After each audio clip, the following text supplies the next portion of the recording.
Coming up right now, the newest episode from Car, Gwyn, and Ode on Three Pagans and a Cat.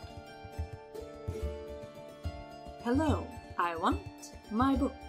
Bonjour, je vais mon livre. Welcome to Building Your Book Overview, episode 5 of Three Pagans and a Cat, and the first in our new series dedicated to the process and contents of a pagan or magical book. You may call me Ode. You can call me Car. I'm Ode's father. And you may call me Gwyn, merry meet. I'm Ode's mother. So, as you may have determined from that opening and our homage to Bette Midler in Hocus Pocus, we'll be talking about books of shadows or grimoires or whatever you want to call them, your magical text. But before we get into that, we need to address the elephant on the website, Car's... Have you fixed that yet? Oh yeah, on the website. I fixed it right away. Yeah. Car's name has changed on the Only website. Very slightly, and he is now going to explain why. So originally I had it as Car on Dagda because I did a Google search for Friend of the Dagda. You did a Google Translate. Did a Google Translate into Gaelic. Apparently Google Translate's not great. It led you astray. So I was calling myself Automobile of the Dagda. In this case, the female pejorative of an automobile of the Dagda. The lady car. The Dagda. That sounds wrong. I'm just saying, that just sounds wrong. So what it should have been was Cara na Dagda. Right. And so I've now changed it on the website. Everybody's still going to call me Cara because I much prefer that than Cara. Fair, Don't I guess. know why. It just feels because more in like English, me. It's because in English, an A at the end of the word generally indicates a feminine word.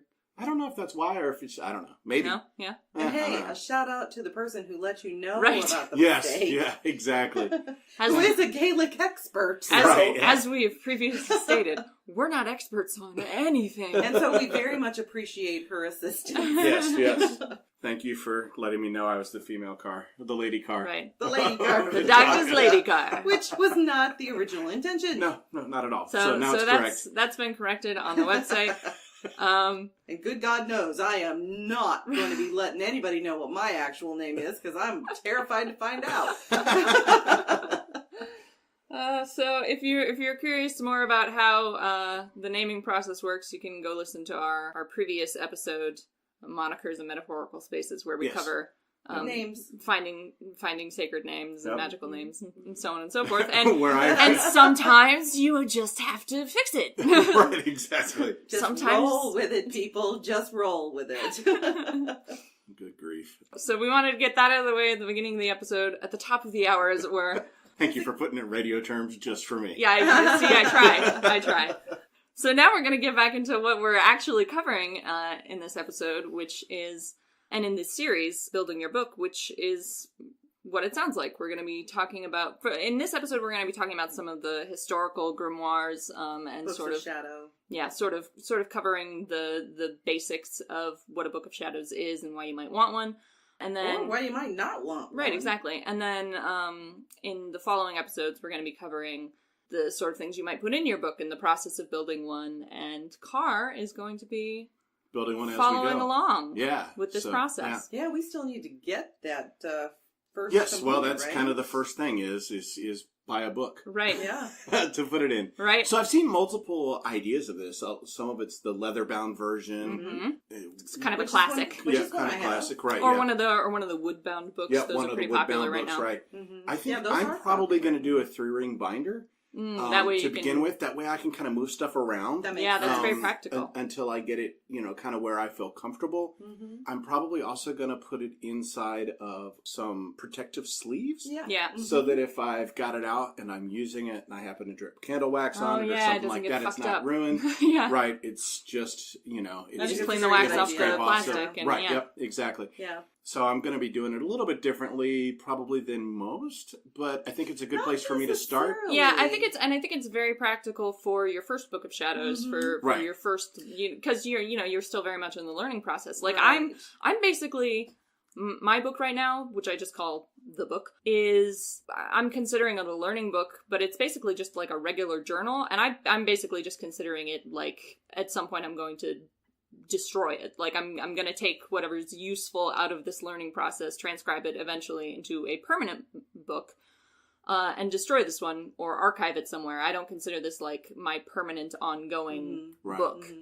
Right. So And your I way think, to do it is much more practical, I think, than mine, because I've Well, basically sure, made yeah, like yeah. a... I think that's true, but I'm also going to, as I move on in this, I'm going to move to a second binder, and I'll probably take out some of the stuff that I find pertinent or that works. Right. And the stuff that doesn't, I'm going to keep, though, and just kind of store those binders away and write, BOS1, BOS2 on the spine of them, just so that I can refer back at a later point And see what your and process see what was. my process was to Right. get That's there. Yeah. one, and artists do that a lot. They keep a lot of their sort of their early work so that they can refer back to it further along in their process.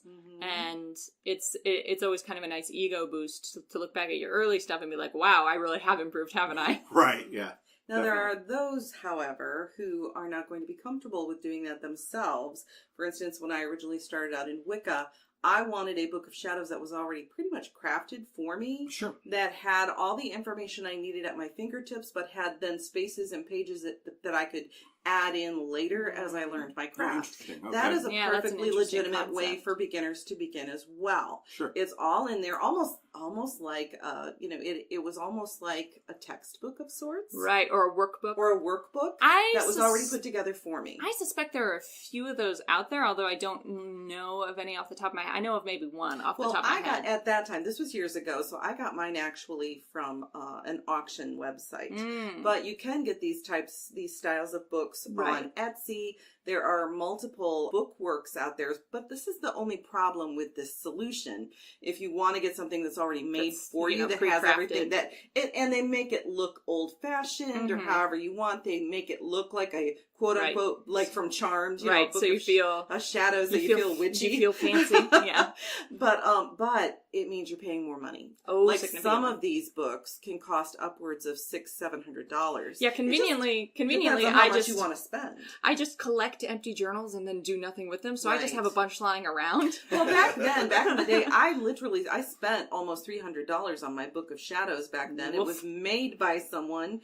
It had over 200 pages of information in it. It's and a then, tragedy that you don't have that anymore. I know, it really is. And then an additional, I think, 150 pages that had nothing on them, and then additional space for me to add to it. Hence the reason, and it was a beautiful book. Right. And it was handcrafted, and it had all the information I could possibly want to know. That wasn't a Brahms, was it? No. This was actually an individual who made this, and I purchased it back in the eBay days. Back in the eBay days, I purchased it from a witch auction site that was dedicated to witches. Nice. And it was a wonderful piece. It was really a piece of art. Now, as I'm on my journey, that was when I was Wiccan. Right. that was And there are different. a lot of sort of Wiccan rules about magic. Well, that- there's the Law of Three, there's Right. the Wiccan Rede, there's the Charge of the Goddess, there's a lot of information that can be included in a Book of Shadows. Right, for exactly. Wiccans A lot of stuff. specifically. There's a lot of stuff that Wiccans are all going to ascribe to. right. So it's useful to have just like a pre-made. to have a more senior Wiccan make sort of a guidebook for you. Yes, I guess. and that's really kind of how I used it, and it was very helpful to me at that time. Now, as a green witch, I'm crafting my own grimoire, and it was just a leather bound, or is, I'm sitting here holding it. It's just a very leather nice. bound journal that I actually got on Amazon. So Yeah, you I can find spent loads of these on Amazon. Significantly less money, Yeah. less than $25 for this. But it's got beautiful leather embossed cover. It's got a string, so it kind of feels old-fashioned to me. But also, the pages wrap it up. inside are the journaling kind, where Yeah, it's a heavier it's grain. a heavier, It's a heavier grade grain of paper. Yeah. something that you might see in the memory books where people put photos and use that special ink. I have a pen that I use specifically for this. I think it's probably like an acid-free archival Yes. paper. Yeah. Yes, that's exactly what I'm trying to think of. Thank you for saying You're that. welcome. In it, though, I'm crafting my own notes. I'm putting all the things that I've learned. I'm adding dried flowers. I'm making it my own. So I think there's benefits to doing it. All the ways that we've previously discussed just now. I'm curious. Do you think you would be as comfortable doing that if you hadn't already had a Book of Shadows that that sort of you knew what went in it? I don't know. Actually, I think probably having that original Book of Shadows, and this was years ago, this is almost 20 years ago, it really, that helped cement in my mind like what one looked like, what it might look like.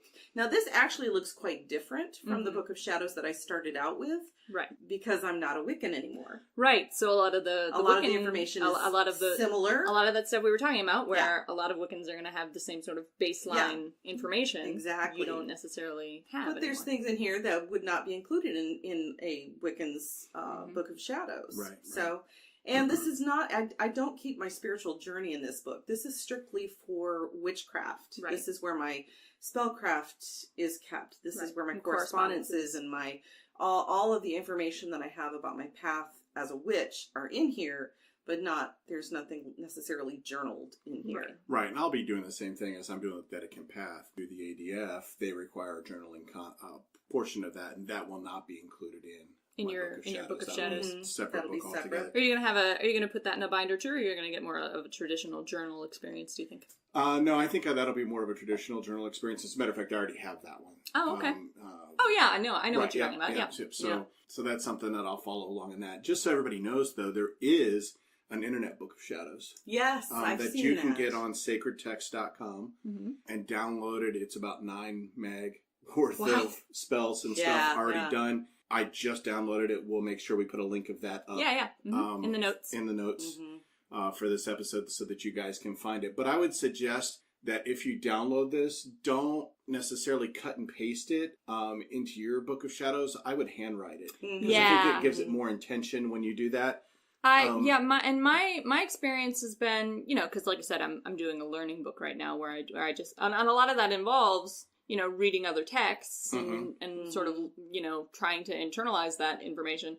And part of that process for me is writing it down. And I don't know, something about the process of writing it inscribes it more thoroughly in my memory. I think it does that as well. I mean, anytime you involve more than one sense, you tend to get something more. So reading it and then writing it, gives you two different things. So it kind of sticks in your brain. Reading it back to yourself is another way to kind of do that. Yep. Additionally, I'd like to point out that, some traditions have specific rules or ways that they want something like this, or they may have their own books of shadow, and as well as what's in the online Book of Shadows may not specifically line up with what a person individually believes as a solitary. Right. So in writing it down, you can change it to fit what you do in your own path.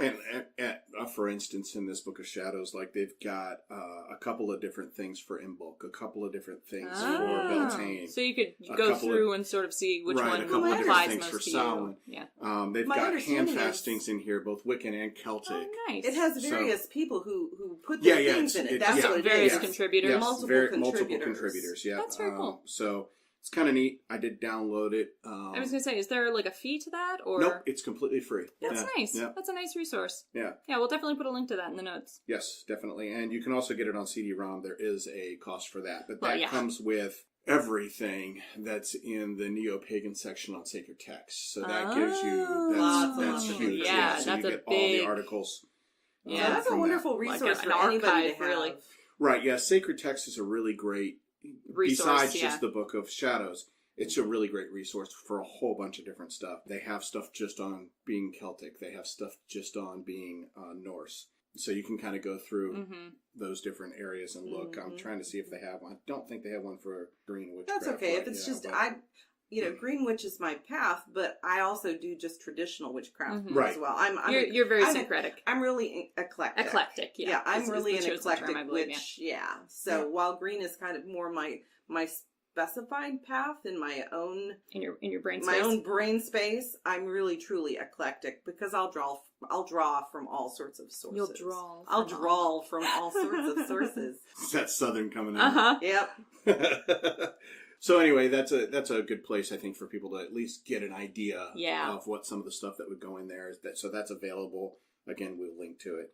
And we're going to be, as this series moves forward, we're going to be covering a lot of those topics Correct, in more detail in forthcoming Exactly. episodes. Yes, you can buy the entire, I said CD-ROM, they've actually moved on, thank goodness. They're to flash drive now. Welcome to the 21st century! Since my laptop doesn't have a CD-ROM drive in it, That would be a pain in the Rumpelstiltskin. But it's 1,700 books are included in it, about 4 gigs. It's an Wow. incredible Stuff. library. Cheesy crazy. It is $127, but it seems like for the amount of stuff you would get, Yeah. and some of it you're going to worth it. ditch, but Right, yeah. But to just have all that right on hand, yeah. exactly. There I is, don't think you would can. spend so much more money trying to get those in a physical source, a physical book. Right. Oh You'd yeah. spend so much Yeah. more money for that. Yes, exactly. So purely for the convenience. Yeah. Right. Yes, the convenience of it is certainly Even if you ditched half of well it, worth it would it, still yeah. be well worth it. Yeah. Well, we were going to cover some of the historical grimoires Right. and books of shadows. Mm-hmm. And we thought we'd start with actually something that is not a book of shadows. We thought we would start with a book with a spectacular name that I am now going to read to you. The Magus, or Celestial Intelligencer, being a complete system of occult philosophy in 3 books, containing in the ancient and modern practices of the Kabbalistic art, natural and celestial magic, and showing the wonderful effects that may be performed by a knowledge of the celestial influences, the occult properties of metals, herbs, and stones, and the application of active to passive principles exhibiting the sciences of natural magic, alchemy, or hermetic philosophy, also the nature, creation, and fall of man, his natural and supernatural gifts, the magical power inherent in the soul, and with a great variety of rare experiments in natural magic, the constellatory practices, or talismanic magic, the nature of the elements, stars, planets, signs, and the construction and composition of all sorts of magic seals, images, rings, glasses, and the virtues and efficiency of numbers, characters, figures, and good and evil spirits, magnetism and Kabbalistic or ceremonial magic, in which the secret mysteries of the Kabbalah are explained, the operation of good and evil spirits, all kinds of Kabbalistic figures, tables, seals, and names, and their uses, and the times, bonds, offices, and conjurations of spirits, to which is added Biographia Antiquia, or the lives of the most eminent philosophers magi, and the whole illustrated with a great variety of curious engravings, magical and Kabbalistic figures, and by Francis Barrett, FRC, Professor of Chemistry, Natural and Occult Philosophy, The Kabbalah, London, printed for Lackington Alley, and Co. Temple of the Muses, Finsbury Square, 1801. It's a page and a half long title. All one title. I just want to be clear here. There's no period anywhere in that. That's why There's a lot of commas and semicolons. Yeah. Well, they didn't have summary pages. Right, back and there was then. no back of the And there was no back of the book. Cover So there, the whole explanation of the book apparently had to go in the title. I don't even know if you have to read it after No. doing that. It's like, Yeah, okay, I got it all. Covers the whole text. In other words, my it's gosh. a book of magic. Various forms. Various forms of Wow. magic. Yeah, the scary thing is the book's only 157 pages long, but 2 pages of its title. Oh my word! So brilliant. you may have caught there at the end. This is from 1801, Right. and a lot of the historical grimoires are from that era or Right. even older. Yeah. Yeah. A lot of them were quote unquote translated, Yes. and there's in a lot of cases scholarly debate about whether they were translated or created Right. in the sort of Victorian era where occultism became very popular for a while. Yes. Yeah. But some of them do have genuinely ancient origins, at least insofar as we've been able to trace them back. Right. Yes. As best as we can do. As best With our as limited resources. as best as scholarship has been able to determine, and Right. we, with our questionable setup, have been able to verify. And if you, an expert, are inexplicably listening right now and can tell one us, was already listening, Right, exactly. unbeknownst to us. So Right. let us know in the comments yet again if you have better information than we do, which is almost guaranteed.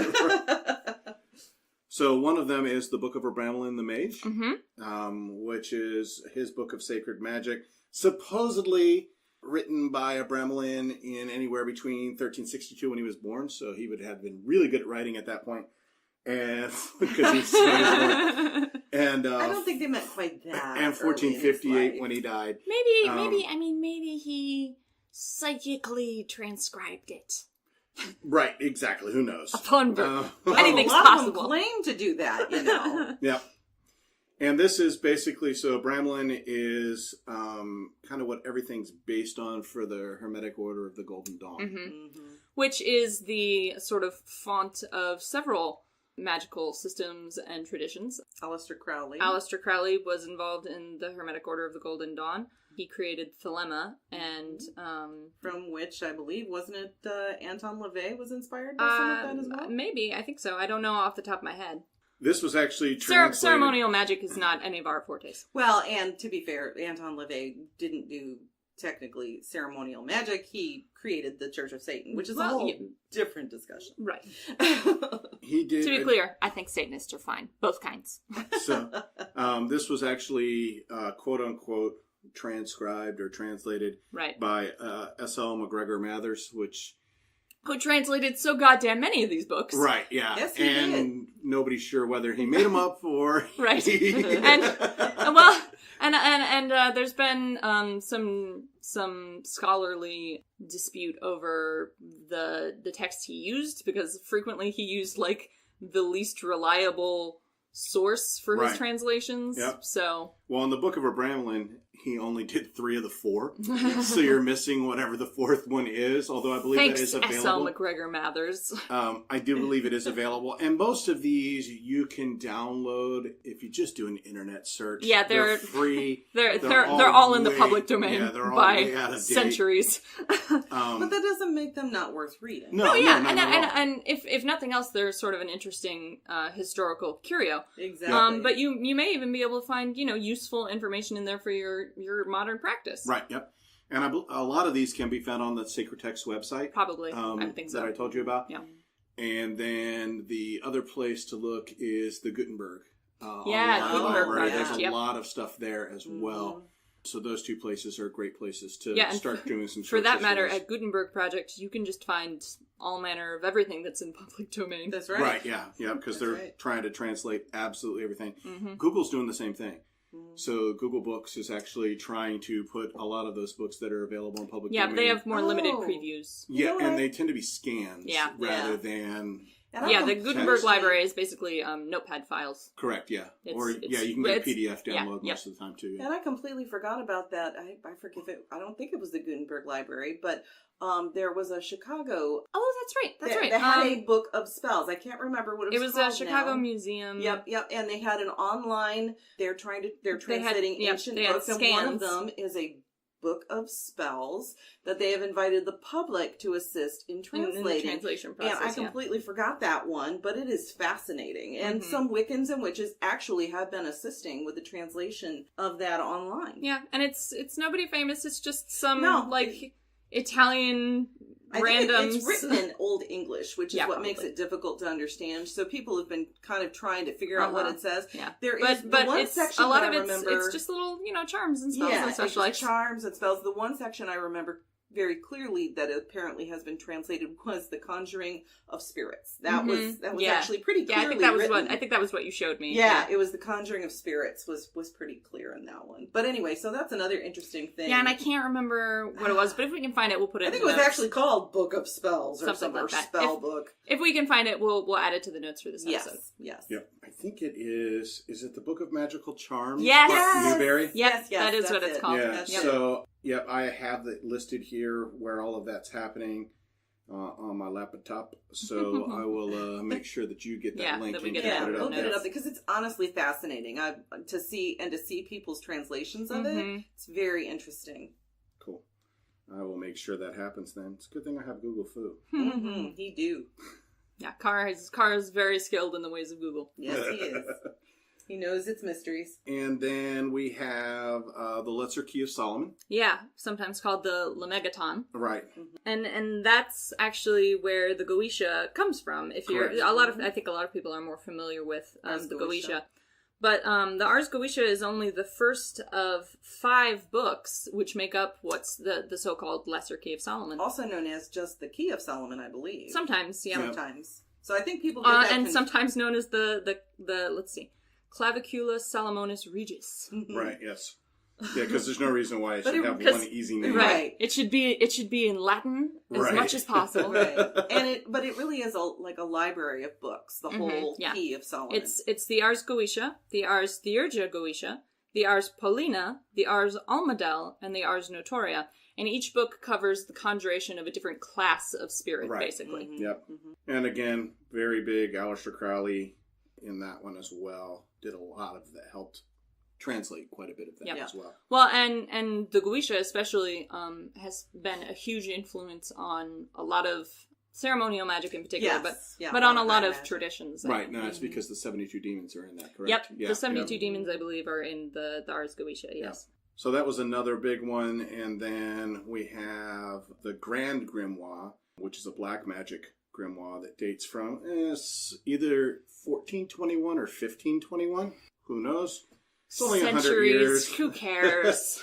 It's also known as the... It's only a whole human lifespan. No big deal. It's also known as the Red Dragon, which I think is what you had heard it called. Yep. It's divided into 2 different books as well. I believe the same dude. I think it's SL again. That dude, man, he did nothing busy. other than translate crap. I think that was his whole job. His whole gig was making questionable translations. Was he a monk? I don't know. Yeah, I don't know. Actually, in popular culture, it's been done a ton. You know, it's the book from the movie Warlock. Yeah. With Julian Yeah, Sand. the Grand Grimoire is a popular... Right, yeah. Yep. Well, it sounds fancy. Doesn't it just? The Grand Grimoire. It's in Sleepy Hollow, the TV series.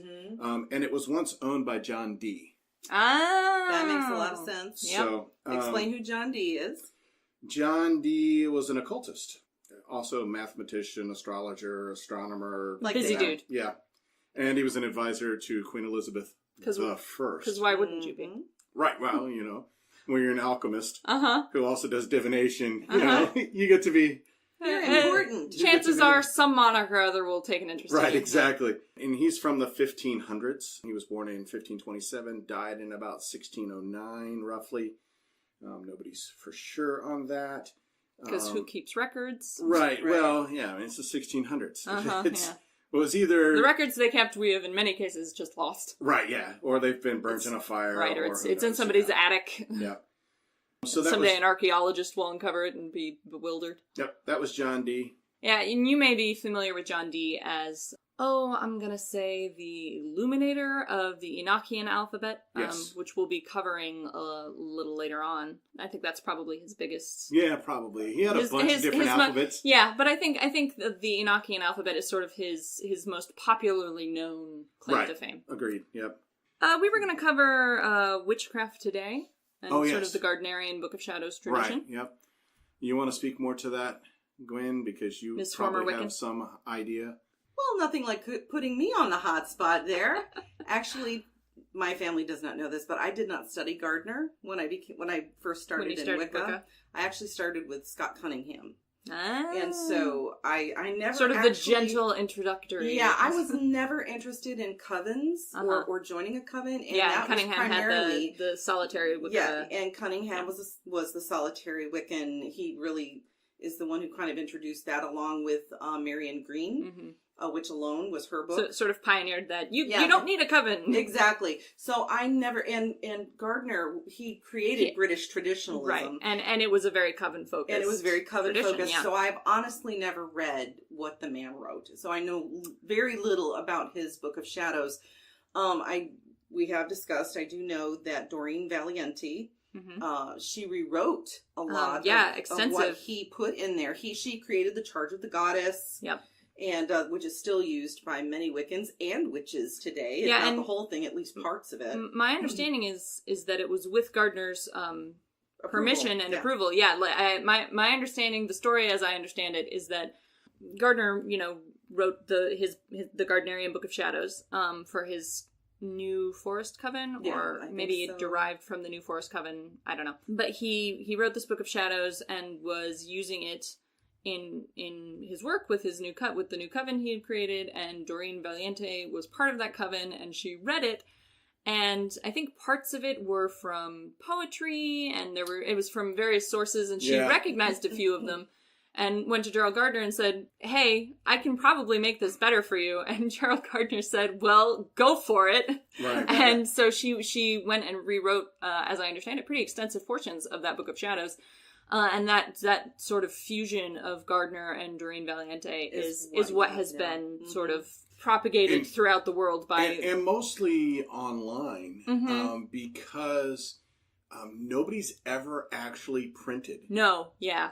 The Gardnerian Book of Shadows. Yeah. So, not the full text. I'm sure the original coven had it written somewhere. Well, they had it. They had the book that Gardner wrote, and that Doreen Valiente rewrote. Yeah. I would assume they're still in possession. Whoever Yeah, I would think whoever's it's whoever's been in passed charge down of to that somebody.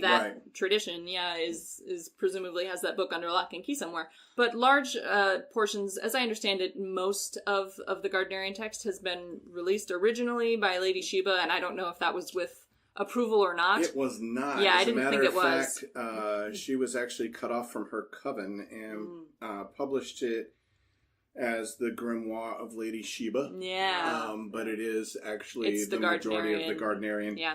And apparently that was all handwritten and in a 2-inch binder, which is significantly smaller than what the full Gardnerian Book of Shadows would have been. So, again, it's out there somewhere. You can find a version of it on Sacred Text. Yeah, I think I know there are other versions out there than Lady Sheba's. Yep. It was a couple who got permission from Doreen Valiente, I think, before she died. I think she's died now. Possibly. Yeah, I think so. Yeah, she passed away. There was a couple whose names I can't pull out of my brain right now who was it the Farrars? Yes. Yes. I think it was the Farrars. Yep. I think it was Stuart and Janet Farrar, I believe. That sounds right.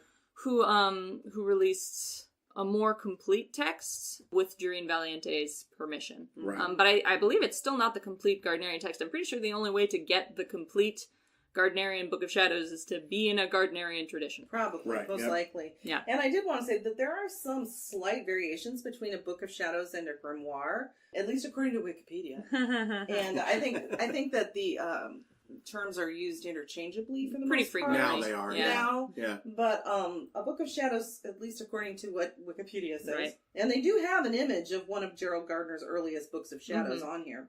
It says it is a book containing religious texts and instructions for magical rituals found within the neo-pagan religion of Wicca. What a grimoire is... A French word. A French word, grimoire. It's just fun to say.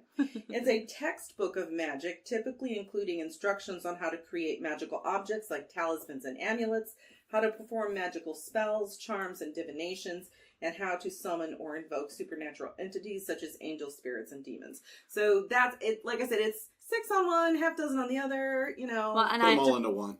It depends on your definition and what you want it to mean for you, I think. Well, and I have a story, the validity of which I cannot confirm, but my understanding is, I believe this was a story Doreen Valiente told at some point, or at least that was attributed to her where I read it, that Gerald Gardner originally called his text something else, some mouthful like the Magus, and one of his books, possibly maybe it was even Witchcraft Today, was being advertised in a magazine, and on the opposite page there was an advertisement for a novel called The Book of Shadows. He was so taken with that turn of phrase that he decided it was what he would call his magical book. Now, I don't know if that's true or not, but I think it's kind of a charming anecdote. Kind of a charming story, if it's true. And I think it clarifies, true or not, I think it clarifies an important point, which is,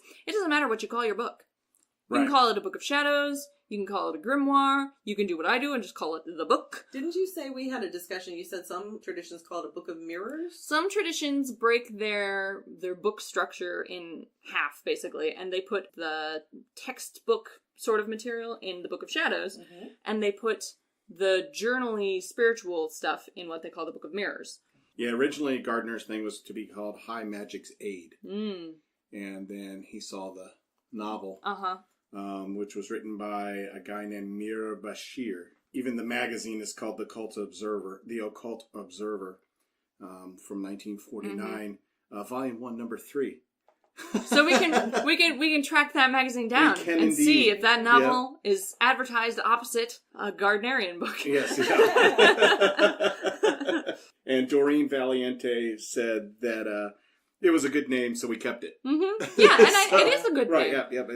It makes more sense, I think. I want to say even Cunningham had a word for his own. It's been such a long time. I think he called it the Standing Stones or Book of Standing Stones. Oh, something like that. Yeah, something you're to correct. do with that. Yeah. So it just really depends on what you want to call it. Yeah. Right. Yeah. Yeah. It's where you keep your sacred text. There may be rules in your tradition, and if so, follow them. But if there aren't, It really doesn't matter. Call it whatever you want. Right. Exactly. And then I think we need to cover the Malus Maleficarum. Yes. Malus Maleficarum. The Witch's Hammer. Not a grimoire. No. Not a book of shadows. And But- not a nice book. But- An evil book. I don't believe that evil exists as a Yes, concept. yes, yes. But a very interesting historical text, which I think it's valuable maybe to read, just to have that information. It And was to written... understand what was written, what happened at the time. Right. Because let's not get into any hysterics over the burning times, but there was persecution back in the day, especially when Christianity was sort of at its highest and most frenetic point. And there were individuals, such as the Witchfinder General, who wrote Malleus Maleficarum as his textbook for finding and murdering witches. Yeah, so he was a Catholic clergyman, Heinrich Kramer. His Latinized name was Henricus Instatorius or something. Yeah, Heinrich Instatorius. Yeah. Heinrich Instatorius. And it was first published in Germany in 1487, and it endorses the extermination of witches. I mean, and the purpose was to make it legal. Right. You know, he offered a legal and theological reason for theologically torturing sound and killing people. Right. Who He basically were said, suspected listen, of being witches. the Inquisition is a great idea. Can we Right. revive that? Yep, and apparently for about 200 years it was the second bestseller. Yep.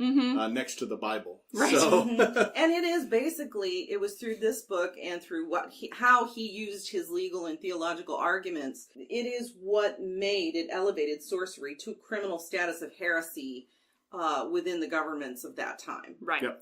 And you'll notice there's sort of an interesting trend in a lot of these older grimoires, those that we've talked about and those that we have not, where the authors describe, and sometimes the translators, sometimes the authors, describe themselves as men of God who just happen to know magical stuff. Right, yeah. And which they consider the domain of God, and Yep. in which, in many cases, they believe God said, go forth and do. Right. And it wasn't until stuff like Malleus Maleficarum came out that it became... Well, even the Gardnerian Book of Shadows has scripture in it from the KJV Bible. So. Yeah, yep. And invocations to angels are very common. Exactly. And the Psalms are used quite frequently in various traditions. Oh, yeah, Yeah. extensively. And different types of magic. Yeah. Yeah, so it wasn't until Heinrich, what's his face, the Witchfinder General, decided that he wasn't having none of this nonsense anymore, that witchcraft really broke with the Christian church. Yep, and obviously some of them have tried to bring it back because Gardner was significantly after that. Yep. But still included some scripture in it, so it's interesting. Well, and there are interesting. Christian witches today, and Yes, Right, there yeah. are. I imagine there's a lot of cognitive dissonance you have to overcome, Yes. but they do exist. Yeah. That's right. And I don't think it's smart to just ignore their presence either. No, yeah, and there are reading of the Psalms in a lot of hoodoo. I understand there's some syncretism with voodoo between I think Santeria Catholicism. is I think a, so. I believe Santeria. In fact, I think it's part of the name. I think Santeria refers to saints. Yeah, so there's a combining of animistic religion and tradition and gods and goddesses and kind of putting it all together with Catholicism and things like that. I mean, Well, and Catholicism has a lot of sort of ritualized structures to it that are very familiar to people who practice witchcraft. Right. It does. It absolutely does. There's a lot of imagery, a lot of prayers that they use. I'm gonna keep harping on this one. Prayer is just spellcraft with less active ingredients. Right. Yeah. Agreed. We can't take all day talking about this because we do have other things that we have a to few cover. other topics we're going to cover. It is an interesting topic, so we just encourage you to do some research into these ancient exactly. texts. There's a lot of info. And there are loads of grimoires we haven't covered here. We'll maybe include some others in the notes for this episode. That's right. We talked about what a grimoire is. Now maybe it's time to briefly go over the sort of things you can include in your book. Like I said, we're going to be covering these topics in more details in forthcoming episodes. But we just wanted to give you guys a brief overview, especially if you're going to be doing like Cara is and sort of working through your process along with us. Right. We wanted to give you guys a sense of what you're getting into. And let's say this is for anybody, whether you are a beginning witch, just starting on your path, or you have been on the path for years and years, but you want to freshen up your book of shadows. Sometimes it's just nice to have a refresher. Yeah. Exactly. And you don't have to be a witch. No, yeah. Hey. Since I'm not. Yeah, that's and true. neither are you. Nope. That's a So- good Well, point. arguably. Yeah. I'm arguable. How about just I'm an edge pagan? case. Pagan, yes. Pagan. Yeah. So these are some of the different things that you can do in your Book of Shadows, just to give you a brief overview. One is to have the law of your coven and or tradition. Mm-hmm. So for Any me, rules that's going to you've be got? some ADF stuff. For you, it's going to be whatever it is. I don't know, Gwyn, what it would My be. own personal view. There Right. you go. Wiccans are probably My going own to use moral Wiccans are probably going to standards. use the threefold law. And, Right, yep. Yeah. The read, all that Yep. kind of stuff. And I use actually some of that. Some kind of dedication in it, whether you're dedicating yourself or your initiation into, your coven, or in my case, there is an initiation ceremony Right. into the ADF. So I've done that personally, but I'm going to write it into my Book of Shadows as well. Cool.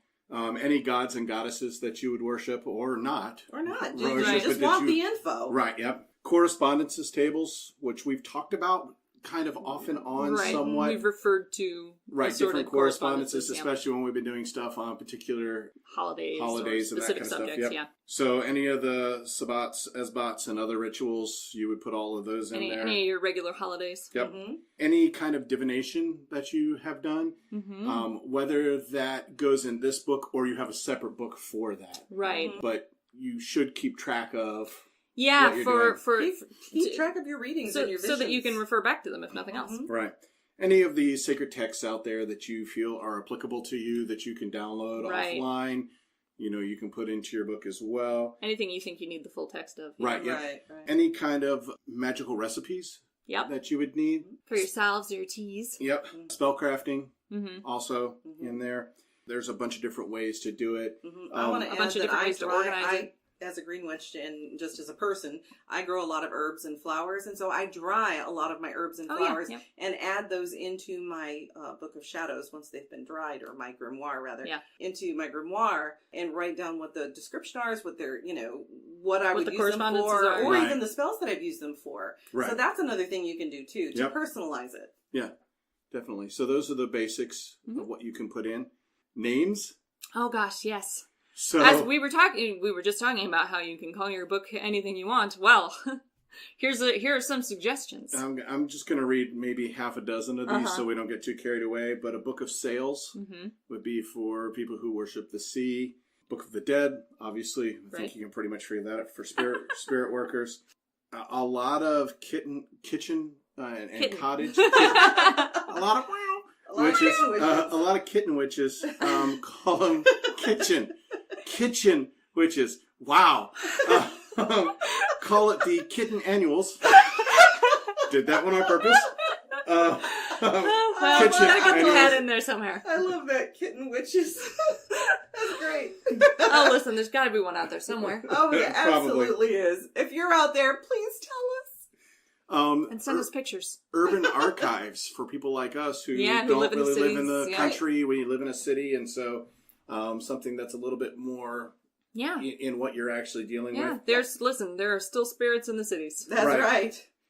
Some other stuff that you can throw in there: pressed flowers Yep. and leaves. Star charts Yep. would be another good thing. Yeah, especially if you're into astrology. Yep, Oh, exactly. absolutely. Yeah, a calendar, just so you know what because it's really easy in our day and age to miss what were important to people of an older age. It's really important for me to miss what's important to me now. I can't tell you how much trouble I have keeping track of what dang day it is. I will tell you that if you have Google Calendar, Oh God, I rely so heavily on Google Calendar. that there is an app, or not an app, an actual calendar out there called. I'm going to find It's it here on in his a phone second. somewhere. It's on my phone. Yeah, Yes, I'm he's looking got to for look it. through his list of apps. That actually pulls all of the pagan holidays. Oh, very nice. Yeah, so and just it's automatically imports and them. then just automatically imports them. That's nice. And so, like, if for instance today I know is the end of the Rowan Celtic Tree month because it tells me that on my phone, and so I then know that today tomorrow, being the day we're recording, February 17th. Right, yep.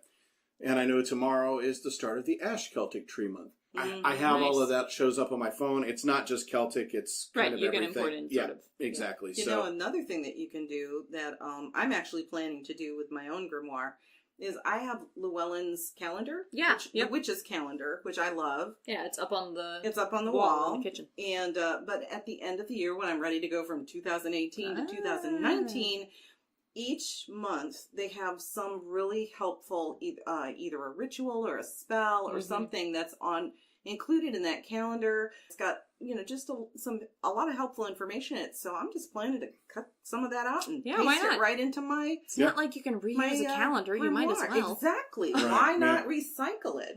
Yeah. So, any of that kind of stuff, if you do any kind of astral projection, that kind of thing, you would want to kind of keep that information in there. Personal rituals, dream journaling, that kind of stuff can either go in there or a separate journal. Yeah, I have a separate book for my meditations. Yep. Something else you might consider including is if you do artwork, devotional or otherwise, it might be worth putting it in your book. And that's drawing, that can be poems, that can be song lyrics, it can be, a myriad of different whatever things. Whatever speaks to you. Right, whatever that your creative is. work. Right. In many cases can double as spell work. So might as well include it. Yep. Also, one way that you can kind of hide some of what you're doing is to use a magical alphabet. Yeah, we talked about that. If you can get familiar with one, right. Write in code. I use the Theban, which is typically known as the witch's alphabet. And it is a corresponding alphabet, which not all of them not all of them are perfectly correspondent. Some people use runes, but I like to use the Theban. Because it does correspond specifically with each letter of the English alphabet. You can also download the Theban font. Yes! So there's a font for that. Yeah. That's free, so we'll again include a link to the that font. in the notes. Actually, I found a place that has 5 or 6 different languages. Ooh, nice. That are magical languages. Yep, that are all packaged together in a zip, and so we'll include the link to that as well. I have downloaded them; they're all tested. There's no malware or anything in them, so they work. They all work. Yep, that is correct. Again, Norse runes for you. Right. Yeah, and there are a few runic alphabets you could use. There's the Elder Futhark and the Younger Futhark and the Anglo-Saxon Futhork, and there's, the long staff Danish and the short staff Danish, and there are a bunch of them. But the Elder Futhark, at least, and I think the Younger Futhark, they don't, although they're usually written next to letters, they don't actually correspond to letters, they correspond to sounds in Old Norse. And so they're missing some sounds that we have in English, and the Younger Futhark actually expands that alphabet specifically because they were missing some sounds they had in Old Norse. So it's difficult to transcribe things completely in runes. If you try it, first of all, acknowledge that you're not writing the way that your ancestors did, and that you never will be able to, because in many cases your ancestors just didn't write anything. They were an oral tradition. Yeah. Right.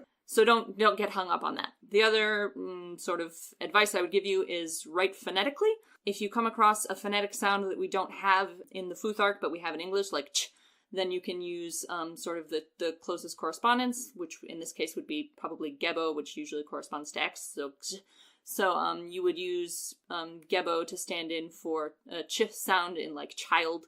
And then double letters won't have 2 runes because they're pronounced phonetically as 1 letter. So your runic, your especially Elder Futhark rune transcriptions are going to be much shorter. They don't have any punctuation, so don't even bother trying to include that.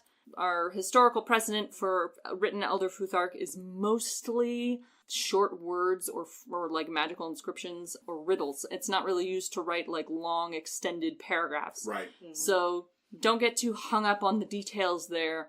And I wouldn't try to maybe write your whole book in it, but you could certainly write like relevant key information. Well, even I don't use Theban for my entire book. Most of my grimoire is written in English. Yeah. But I do have, certain, like I have a spell of protection over it. And I've used Theban in some of what I did for that. Right. If I've seen you use Theban characters when you do candle spells and things like that. I do that. And if you're concerned about the security of your book, you can get a journal or a book that has a lock. Right.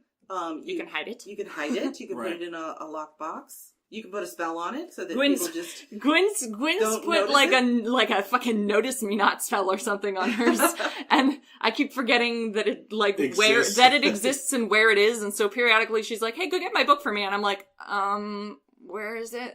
I forgot again. The other thing you can do is use Ogum. Same thing with runes. They're not going to match up exactly to a quote-unquote what we think of as an alphabet. As an alphabet, yeah. You know, if you're going to use that, again, very short things. And we'll link to where you can find what those mean, both the Elder Futhark and the Ogum. Yep. I'll probably link to the Younger Futhark as well and some of the other runic alphabets. I sort of default to the Elder Futhark because I think it's the sort of simplest and most elegant. But like I said, it's missing a lot of sounds. So if you want to use a Futhark for transcription purposes, the Elder Futhark is probably not practical for you. The Younger Futhark might be better, or even one of the long staffs, maybe. Right, yep. The other thing would be celestial languages. Right, like Enochian. Enochian, like John Dee's received language. Right, yes, yep. Which he received this, as I understand it, with the assistance of Edward Angelic. Kelly. Yeah, Edward Kelly. Yep. Was John the Dee second and he worked Edward Kelly he in worked the with. late 16th century. Kelly was a spirit medium. Yeah. And he worked with Dee in his magical investigations. And so these were, quote-unquote, angelic alphabets that they received, and that John Dee transcribed. Right, which I believe he says he received from the angel Metatron. Who was supposed to be the voice of God. Right, yes. Right. Catholic tradition. Right, yeah, Yep. So... In the angelic hierarchies, as they are currently known. Right, or you can watch... what was that, Kevin Dogma. Smith? Dogma. Yeah, there you go. Which I feel like we need to watch tonight. Just because we're talking about all of this. But I think the only other topic we had considered discussing, at least during this episode, is sigildry. Yes, yeah. The process of writing sigils, which I do because I use runes very sparingly. For personal devotional reasons, I believe in using runes only under specific circumstances. So for my more sort of general magical purposes, I use sigils, which are, there are various ways to compose them, but the way I compose them is that I write my statement of intent in English, and then remove any duplicated letters. If it's a very long statement, I'll also remove any vowels. You take the remaining letters and you break them into their component parts. So an A is 2 diagonals and a short horizontal line, and an L is a long vertical line and a short horizontal line, and so on and so forth. And then, once you have all those component parts, you combine them into a single symbol called a sigil, which stands in as your sort of representative symbol for that statement of intent, and then you can inscribe it someplace, and it becomes a sort of magical key for that spell that your statement is referring to. Right. And there are different schools of thought on what the purpose of sigils is. Some people believe that once you've looked at it and memorized it, you should banish it from your conscious thought, and it should be something only your subconscious works on. I believe that every time you look at it, you invest it in more energy in it, and so it becomes more powerful. So that's sort of variable opinions on that. But you could use sigildry and sigils in your book if there is information you want to keep very, very secret, because I guarantee you nobody is going to be able to understand your sigil but you. No one is going to look at whatever symbol you create and be able to be like, yes, I see. I can determine from this what letters were used, and then determine from that what letters were removed to backtrace the original statement. Information that you want to keep very, very secret, but that you want to make sure you remember, you can create a sigil for, inscribe that sigil in your book, get rid of the original, processing information, and then as long as you remember what that sigil stands in for, that information you'll be able to pull back to the front of your brain by looking at that sigil, and no one else will ever know what it says. Right. Yep. Oh, and I wanted to go back and just clarify information on the Enochian alphabet. Yeah. Actually, it just says that John Dee and Edward Kelly communicated with various angels in the language of God. Right. Okay. So not necessarily Metatron. But right. Angels in general. Angels in general. Various angels. An assortment of angels. Assortment of angels. A flock, you might say. Oh, yeah, they have wings, so that would be a flock. Well, supposedly. Right. Or it could have been a murder of angels. Descriptions descriptions of angels vary widely. Personally, I'm partial to the more monstrous ones with multiple heads and wheels made of fire and full of eyes and I mean, I think... I'm not surprised by this. Yeah. I think if you're gonna believe in angels, you should believe in horrifying Lovecraftian celestial monsters. I mean, I just don't see why they have to be people with wings. We could be a lot more interesting here. Right. Anyway, that's my take on angels. Not that anyone cares. On the next episode, which, by the way, just in case you guys are wondering why we have more than one a month. Right, yeah. Because, we've been out for, I think, 6 weeks, and we've uploaded, this will be episode number 5. 5, yeah. Is that you guys are listening so much. Yeah, oh my gosh, We you guys. love you. Thank you so much. We've been really shocked by the response and by your guys' attention, and we're just thrilled that you're listening and that you're, at least hypothetically, useful. that you're at least hypothetically enjoying it. Leave us comments if you are, please. It's kind of hard to judge just from the numbers. But because of that, we're going to start doing 2 a month, mm-hmm.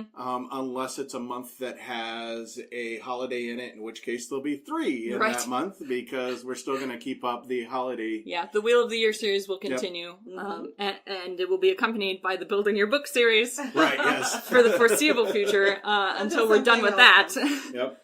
And then, of course, hopefully there are no more, big pagan news catastrophes we need to deal with, but if something happens, we'll do an episode on that. Right. And what is going to be our next topic for the Building Your Book series? I was just going to bring that up. Yeah. So, we're going to cover 3 different parts that we talked about earlier, all in one, because they're smaller. So we're going to cover laws and traditions. Mm-hmm. We're going to cover dedication, and then gods and goddesses. Yep. So that's what will be covered the next time. After that, we'll do correspondences. I figured that will take us an entire episode. That'll absolutely take us an episode. Then we'll cover sabbats, esbats, and other rituals, which is probably its own episode. Probably, yeah. Even though we're just going to be doing the overviews because we do have the Wheel of the Year series, we're still going to be covering, especially because we're going to be covering some other rituals that aren't on the wheel, probably. Right, Yeah. Yeah, and then there's multiple of these. We took a wild stab at how many. And we thought we'd have maybe 8 or 9 episodes total. Right, of this particular series, which seems including long. this episode. So we're gonna have this episode, which is the overview and sort of the historical basis. We're gonna do, like Car was just saying, a bunch of episodes detailing sort of the different parts. The stuff we covered earlier, sort of the things you can include in your book, and then we'll probably have a wrap-up where we discuss sort of the results of Car's book. Right, yeah, because as I'm going to be building this as we go, I should be one step ahead. So, but that's why I'm giving you all this information now, is if you're interested in building this as we go, we'll talk about what's supposed to be in there. I'm going to go ahead and do those 3 things in my book ahead of time. Yeah. And you can as well, and then we can all learn what we did wrong and fix it. Right, wrong, But and also, if you are following along with us, send us a picture. Oh of your God, book yeah, we'd love to see your guys' books. If you have physical books, you don't have to. Physical books, right. you don't have to. And I live at my computer. I understand if you just want yours to be a series of notepad files in a folder. No problem. But if you do have, a physical book, or if you're, if you want to send us a screenshot of your notepad collection. Sure, yeah. We'd love to, see the titles. We'd love to see that kind of stuff. That would be really interesting. So, hit us up in the comments, or send us an email, or call us on our phone number, yeah. You can do all of those things. You can also just email weird family of 3 that happens to talk about paganism at 3pagansandacat.com, and it'll get come to me. Anyway, reach out to us is what we're saying. We'd love to hear from you. And then we will again make sure we put the phone number, our email addresses, all of that kind of stuff on the notes for this. That'll kind of become the end of the notes for all future notes and actually past notes, so you can go I can go back and edit those in, yeah. But yeah, we'd love to hear from you guys. I think we are really, really, really going to try to make it for just Saturday. To Convocation. It's a week away. Yeah, it's really close. So I believe it's actually next Saturday. Yeah, I think so. The 20-something. I don't know, 7 days from now, it's the 17th. Right, I think it's the 22nd. 3 days would be the 20th. 24. Yeah, 24. There you go. Should be the 24th. It is indeed the 24th. Aren't we sad? We just don't know what the heck we're doing. Math is hard. Yes, it is. And so are calendars. Yes. So the 24th of This month is February. Yep. We're in 2018, so if you're listening to this later, ignore this Right, part of we it. can't help you. Yeah, we can't help you. We can't guarantee we'll be at Convocation 2019. Yeah.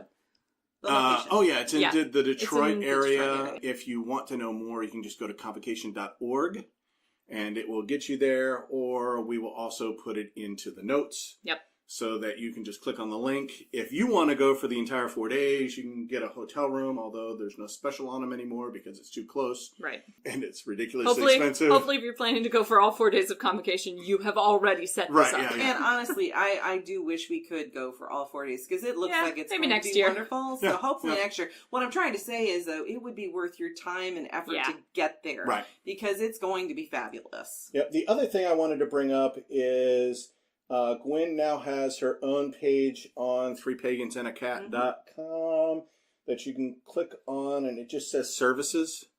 And if you click on where it's services, it's got information on how to get in touch with you for spiritual readings and that kind of stuff. So they can do that right there on the website.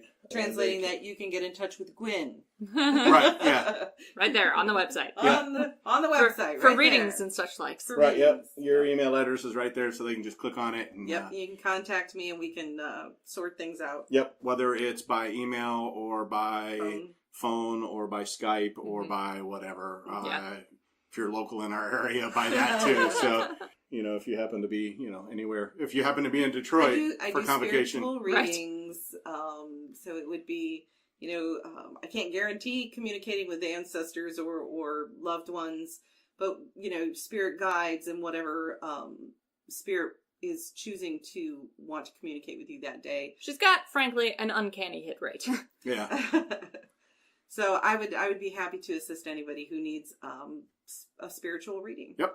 So all of that information's on the website, as well as pricing for that, because it takes a lot out of her to do it. Yeah. So, and once we have confirmed that we'll be at Convocation, we'll have a post up on Twitter probably. Yep. Saying that We'll we're going to tweet be all there. of that, yep. And we'll put it on our calendar. Right? Oh, yeah, it'll We be have on a the calendar on the online, website. yep. And so if you see us at Convocation, we'll be wearing Note tags? Name tags, probably. I'm going to try to figure out how to do a note tag now. Note tag. So if you see us at Convocation, come say hi. Yep. It'll We'd love just to meet say some of y'all. Car, Gwyn, and And Ode Ode. on the name tags. So find us. Maybe I'll actually put my full one on there spelled correctly. Just in case the person who talked to me is there. Is present. All right. Thank you all very much again. We will talk to you in a couple of weeks. Yeah, yep. You've been listening to Three Pagans and a Cat. Find out more information at www.threepagansandacat.com.